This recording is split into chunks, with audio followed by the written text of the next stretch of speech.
What is happening, everybody? James Hancock here. Usually I don't use this channel to tackle breaking news stories. However, a story broke yesterday afternoon that's potentially so juicy, I can't resist doing a quick reaction video. And the short version is, Denis Villeneuve is going to direct the next James Bond movie after he finishes Dune Messiah. Actually, this article doesn't specify if he's going to do anything between Dune Messiah and James Bond, so a lot could change between now and then. This could be a couple years off. But according to this article from Variety, Denis Villeneuve will direct the next James Bond film. Amazon MGM Studios has revealed, with Tanya Lapointe signing on as executive producer. As previously announced, Amy Pascal and David Heyman will serve as producers.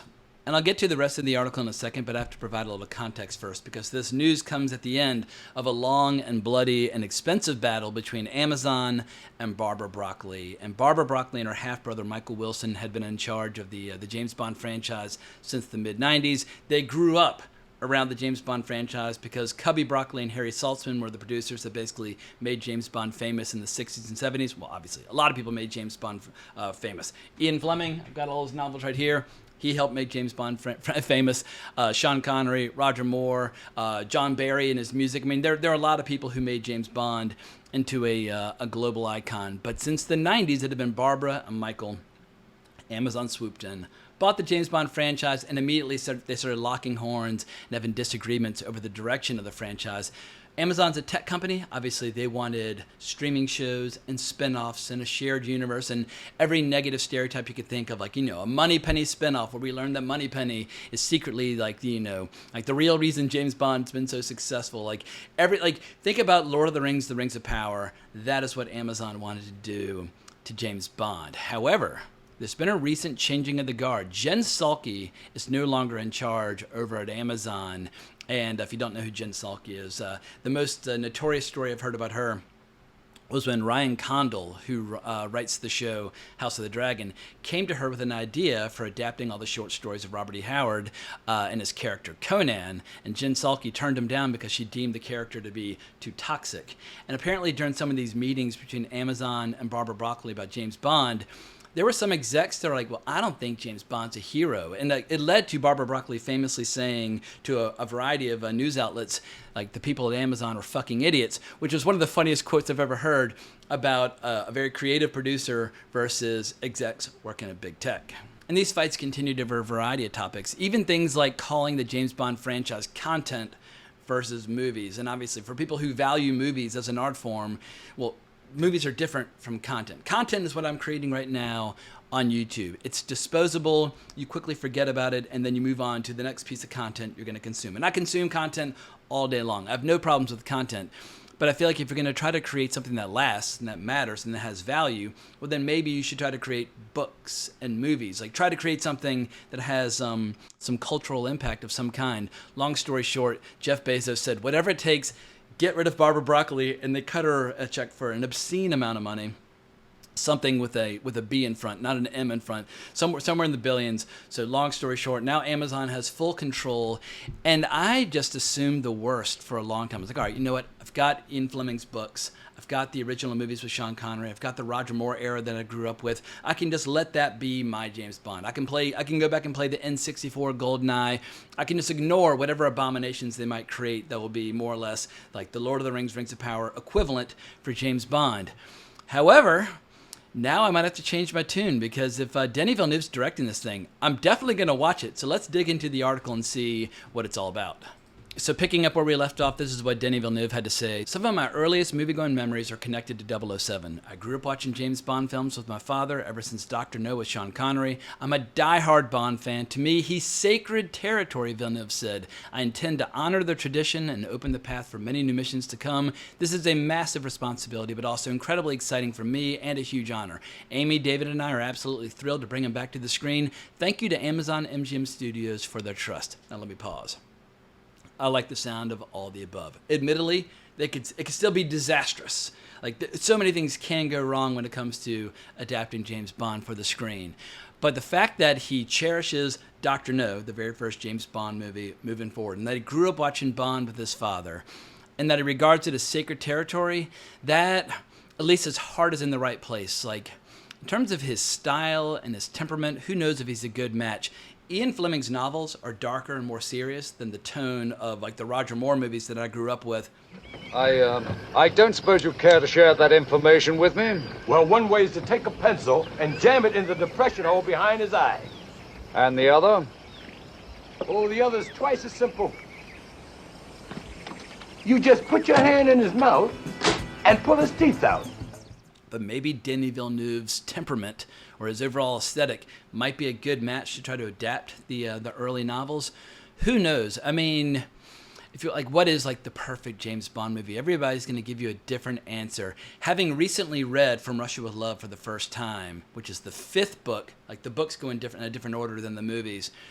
But I'm now inclined to say that From Russia with Love, the 2nd movie, and From Russia with Love, the novel, the 5th novel, that is like the perfect definition of James Bond. But growing up, I'd always say Goldfinger. But if you ask different people of different generations, you're going to get different answers. Like I have a younger brother who's 12 years my junior who grew up with Pierce Brosnan. You know, bless his heart, he's wrong. But for him, like GoldenEye the movie and GoldenEye the game, that is as good as James Bond is ever going to get. And it's like, you know, if somebody loves James Bond, everybody needs their gateway drug to get hooked. But then my recommendation is once you're hooked, read the books, watch the flicks, play the games, admire Robert McGinnis's awe-inspiring art. Like, just consume all of it, and sooner or later, you will come around to the correct opinion about James Bond. But this is all a long-winded way of saying I like what Denis Villeneuve is saying here, and it's the exact opposite of what I've been hearing with so many other franchises that have been ruined in recent memory. The last 10 years, we've seen Star Trek ruined, Star Wars ruined, Marvel ruined. Like, every franchise has gone down in flames, and of course, Lord of the Rings, Rings of Power. Maybe Denis Villeneuve is the right man for the job.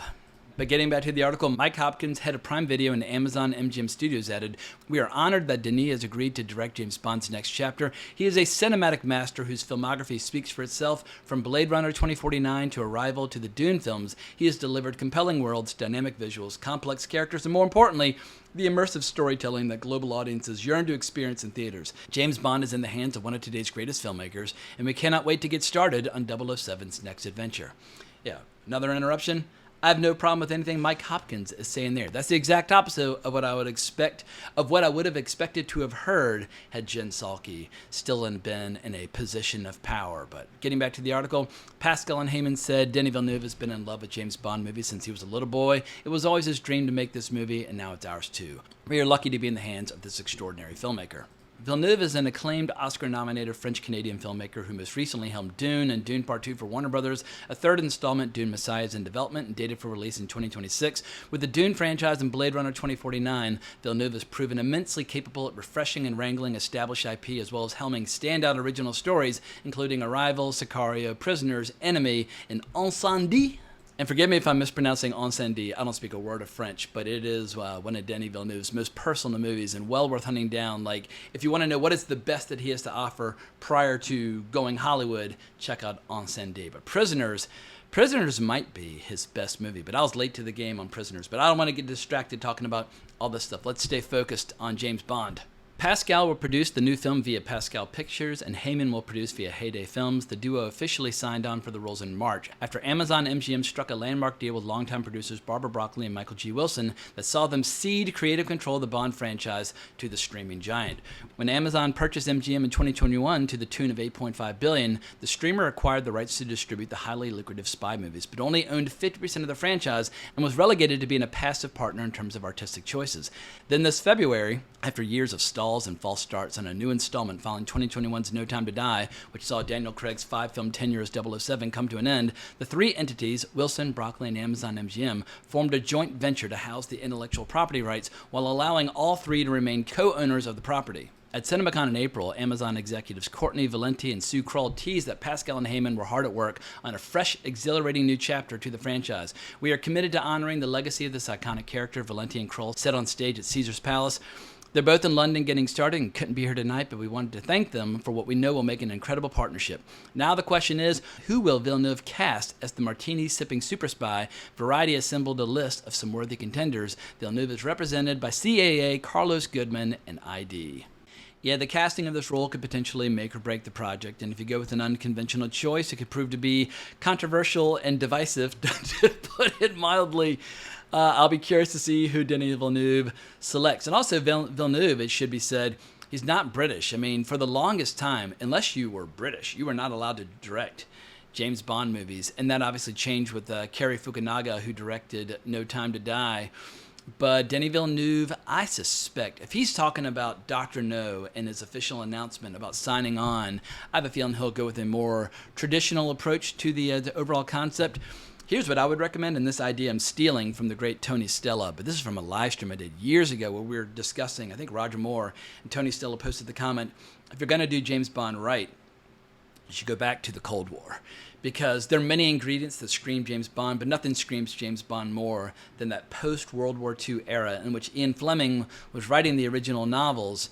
And if you went with like the Mad Men approach, where you let James Bond basically be like Donald Draper, make him a booze-swilling, womanizing misogynist, then I feel like that is when you might hit your perfect home run, because I feel like a lot of people have tried to soften the rough edges of James Bond, and my attitude would be lean into the rough edges of James Bond. Even the Ian Fleming estate recently put out a series of censored versions of Ian Fleming's novels. I'm like, why would you want to read a censored version of one of Ian Fleming's novels? Like when you read Live and Let Die, that's potentially, of the 5 that I've read, that's potentially the most offensive if you have delicate sensibilities. But I want the offensive, full, unbridled, undiluted, just uncompromised Ian Fleming experience when I'm reading one of his books. And when I watch a James Bond movie, I want the full, uncompromised, uncensored version of James Bond as well. But Amazon, they've had obviously a ton of success, but they're not necessarily known for leaning into controversy and shocking content. And some might counter, what about The Boys or Invincible, shows where Amazon's given us a lot of grotesque, outrageous violence and that sort of thing. But that's not really what I'm talking about. The novels in the 50s and the movies in the 60s and even the movies in the 70s weren't known for their outrageous violence. They were PG movies. I'm talking more about like an attitude or philosophy or an interpretation of the character that some more delicate viewers might be offended by. Like the interpretation of James Bond that we saw in Thunderball. Aren't you in the wrong room, Mr. Bond? Not from where I'm standing.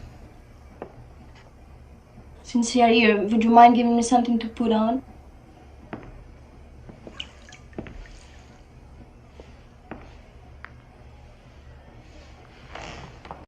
Where he walks into a woman's bathroom in a hotel, and she asks him to hand her something to wear, and he hands her a pair of shoes.